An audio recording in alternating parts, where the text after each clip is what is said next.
Good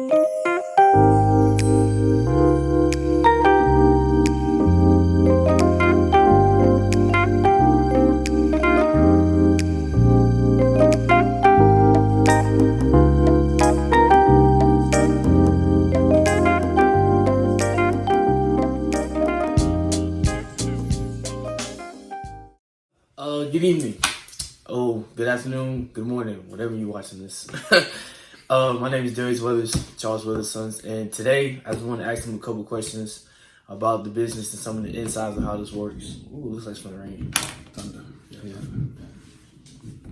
So wait a minute, you introduce yourself. Oh, it's me. this is Mr. Weathers himself, the CEO of the Weathers Group, started about 19 years ago? April 3rd, 2003, we celebrated 18 years in business. You were 3 years old. That's crazy. So my sister was what? She was a baby. She was a baby. She was 1 year old because she's 19 now. So it started from the ground up, and growing up, I've been around it. But this is like really my first time actually understanding how the business actually works. So I just had a couple questions to get a little insight, and I guess some of your viewers might see this as beneficial information also. Yeah, we were talking earlier in the living room, and you were asking me some pretty interesting questions. And I asked you if this was for a school assignment, and you said no, that you just wanted to know more about the business. So we decided to record it because it seems like these questions and answers could help anybody in any kind of business, entrepreneurs, consultants, anyone in a leadership position, right? Right. Correct. Cool. Let's do it. So let's kick it off. So for my first question, what is one aha moment that most companies seem to get that you see amongst, like, whoever you work with? I know you work with a lot of people, but what is one moment that you feel like when you speak about, it's always like an aha moment for most of these companies? Yeah, that was a question that really got me. It's the, I think for me, the one aha moment that goes from any organization, across all sectors, all organizations, all industries, is the role of leadership, the role that leaders have in the success of an organization. When I am called in, when our consulting firm is called in to help anyone out, we can get called in for a variety of different challenges or problems, but it always boils back to, or goes back to, the leader. If something is going to happen, the leadership has to be behind it, the leadership has to support it, the leadership has to want to make it happen. If leadership's on board, we got a chance. Now, it's not a guarantee, but you got a chance, you got a shot at getting it done. But if leadership is not on board, if leadership does not want it to happen, if leadership is not willing to be courageous and vulnerable and push it to make it happen, it's not going to happen. We've had people call and say we got a policy problem or a process problem, an issue with team development. Whatever the issue is, it doesn't matter. If leaders are not behind it, it's not going to get fixed. So the aha moment is leaders make the difference, period. So it's like trickle down, top down. That's it. Top down. I mean, leaders, regardless of the hierarchy of the organization, the leadership matters. Yep. Okay. For my second question, you talk about leaders and how it's important for a lot of these groups to stay on their game. How do you stay on your game? So who is your Charles? Who is your consultant?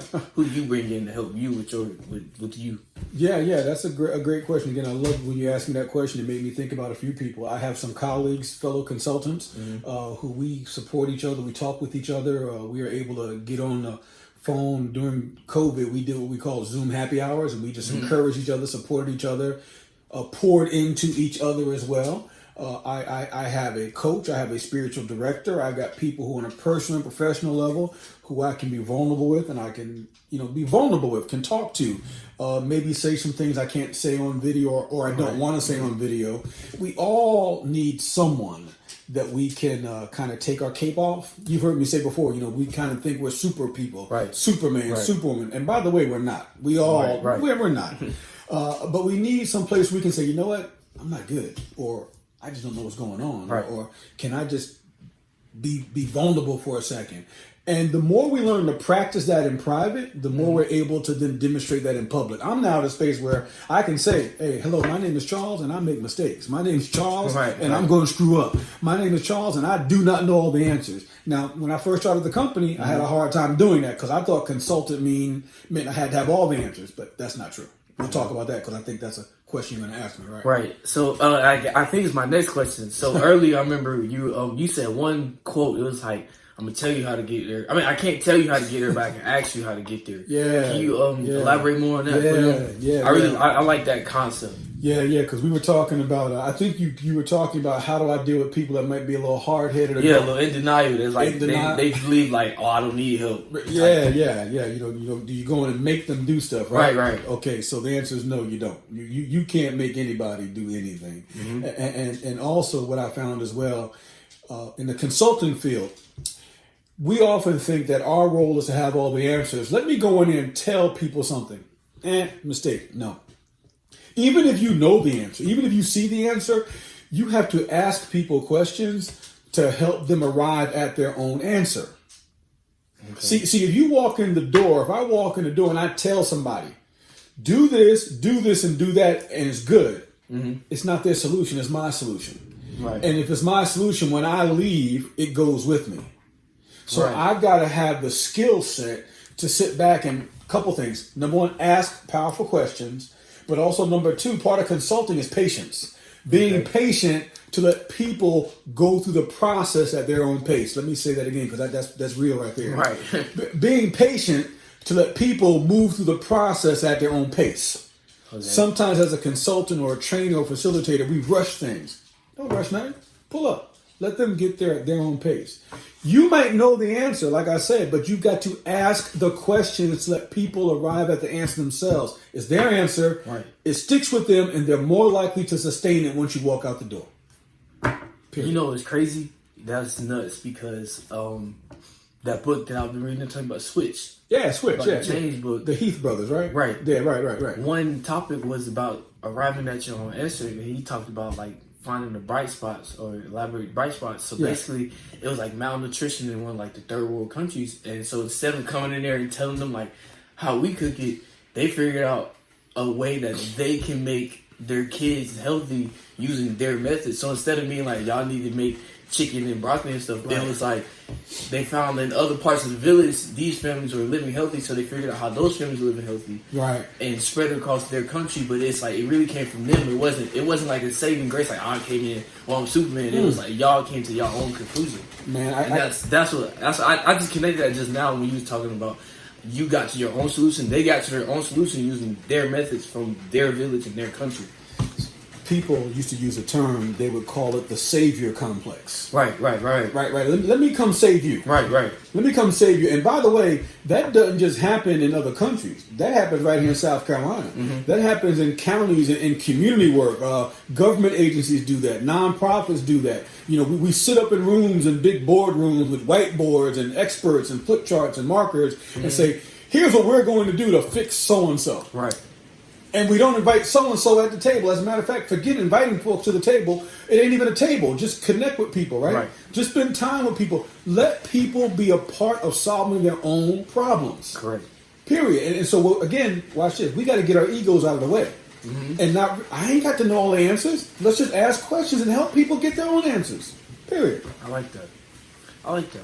So, as far as so some of the programs that you teach, I know one that really spoke to me before was like the Able Leader. I remember talking about that. But now I remember that from being a kid. So like, do you have that's crazy. Do you have a favorite program that you talk about? So whether it's like the Able Leader or like community connected conversations and stuff like that. Look at you. You know hey, I do my research. You do your research. You know the material. You know the material. If you're gonna talk, you gotta know something, right? So you gotta know something. That's wild. Okay, so here's what we're gonna do. I'm gonna tell you my favorite one right now, and I'm gonna suggest we're gonna do another video, right? Okay. Because we ain't gonna give them too much at one time. We can't. We got. I mean, we got to hold up a little bit. We got to hold a little bit back, right? But my favorite one. Oh my goodness. It's got to be Able Leader, man. It's got to be. I figured it's got to be Able. You've been talking about that for years now, for like all since years. she was a baby. Yeah. I mean, Able Leader's been around for for almost 18 years now, right? The 7 principles of an Able Leader, right? The 7 principles of an Able Leader, and it's about leadership effectiveness. We define leadership effectiveness as the successful use of influence to produce a desired or intended result.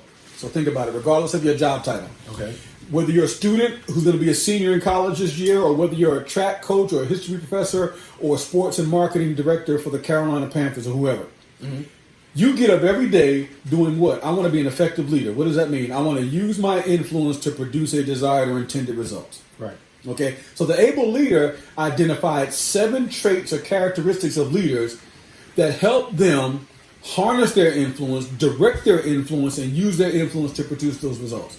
What are the 7 traits? Being teachable, Okay. being uncomfortable, be believable, be adaptable, be accountable, be approachable, and be durable. Those are the 7 principles. Now, I'm going to make a suggestion right now, if I can in real time. Mm-hmm. Maybe we do a video on each one of those.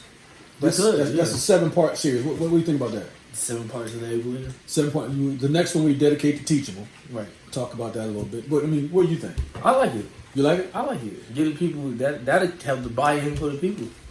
For the people. Let's ask the people if they want it, right? Can Ask the they people. comment on this? Would y'all like to see a 7-part series of the able leader? Hey, that's what I I call like it. I think that's cool. That's co-creation, right? Right. Y'all want to co-create it with us? I think it's cool. Let's do it, bro. Man, this has been a great conversation. I love it. That was my last question for the day. For sure, if we're gonna have a couple more parts, then I got some more questions coming. But I really like today's conversation. Close it. It's on you. Close it out. It's your show, bro. Thank you all for listening in. Make sure you like, comment, share, and subscribe to the YouTube, Facebook. My personal Instagram is d.weathers_. You can also find me on Facebook at Darius Weathers. I'm pretty sure his information will be down below also. At Charles Weathers at Weathers Group. Thank you all for joining us today, and we'll be back with another banger. Peace.